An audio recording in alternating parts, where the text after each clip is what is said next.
U.S. Philippine officials challenge Beijing's maritime lawfare.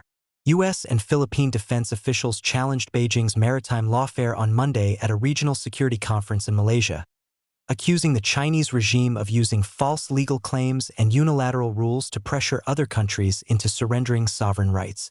Admiral Samuel Papero, commander of U.S. Pacific Command, said the ruling Chinese Communist Party regularly employs lawfare as a pretext for coercion and uses its public opinion, psychological and legal warfare to isolate, intimidate, and delegitimize countries and their territorial integrity. Papero accused Beijing of declaring laws unilaterally and applying them retroactively, using newly asserted Chinese rules over contested areas to challenge rights that neighboring countries say they already possess under international law. He said China pressures countries to relinquish lawful sovereign rights and invokes false claims of legitimacy to justify coercion. That is not rule of law, that is rule by law, Papero said in remarks published by the command. Philippine Defense Secretary Gilberto Teodoro Jr. called on the Association of Southeast Asian Nations to stand with the Philippines in upholding the 2016 South China Sea Arbitral Award, arguing that Philippine maritime rights are a regional interest rather than a bilateral concern.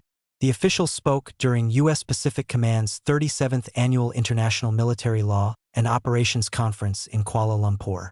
The gathering brought together more than 200 national security personnel from more than 30 Indo-Pacific nations. Philippine rights as an ASEAN interest. Teodoro said the Philippines' position as both a Southeast Asian and Pacific island country gives ASEAN a stake in protecting Philippine maritime rights and preserving lawful access between Southeast Asia and the Pacific.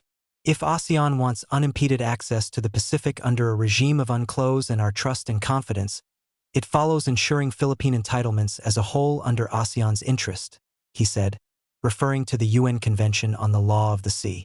Teodoro said protecting those rights would benefit ASEAN and the wider international community. Support for the Philippines, he said, would help define the bloc's solidarity and commitment to international law. The 2016 tribunal found that Beijing had no legal basis to claim broad historic rights to resources within areas of the South China Sea, where those claims exceeded the maritime entitlements allowed under UNCLOS. The tribunal also addressed the legal status of maritime features and Chinese activities in waters claimed by the Philippines. It did not decide sovereignty over disputed land territory. Beijing rejected the proceedings and said it does not recognize the award. ASEAN calls for unity and maritime guardrails. ASEAN Secretary-General Cao Kim Horn called on the bloc to speak with one voice and urged governments to prevent maritime encounters from escalating into wider conflict. The time between a routine encounter and an incident can be measured in minutes, not many hours, Cao said. He called for peaceful dispute resolution under international law, including UNCLOS, full implementation of the existing declaration on the conduct of parties in the South China Sea, and the early conclusion of an effective and substantive code of conduct consistent with international law. Washington targets artificial claims. Papero called for stronger legal interoperability among armed forces and civilian ministries, saying deterrence becomes more effective when countries act together. U.S. Pacific Command's Counter-Lawfare Initiative monitors competitors' legal actions, works with partner country legal offices, and publishes legal analysis intended to expose the misuse of law for coercive ends. Thomas D. Nano, the State Department's Undersecretary for Arms Control and International Security, said regional cooperation should strengthen sovereign countries rather than impose outside blocs. This week, we see what regional partnership means in practice. Not blocs imposed from outside, but sovereign nations improving their ability to protect peace. He wrote on X, "We will not be fooled by artificial deadlines, artificial islands, artificial legal entitlements, or arms control arrangements that create only the appearance of security," he said. "We are building the strength that makes peace durable." The U.S. mission to ASEAN said Washington would continue to support freedom of navigation and the rule of law in the South China Sea, calling ASEAN a critical partner in advancing those principles. Beijing issues new Scarborough Shoal rules. China issued management measures on August 1st for a nature reserve at Scarborough Shoal, which Beijing calls Huangyan Dao. The rules restrict activities including fishing and mining without prior approval. The shoal is about 120 nautical miles west of the Philippine island of Luzon. China has maintained an effective Coast Guard presence there since a 2012 standoff with the Philippines.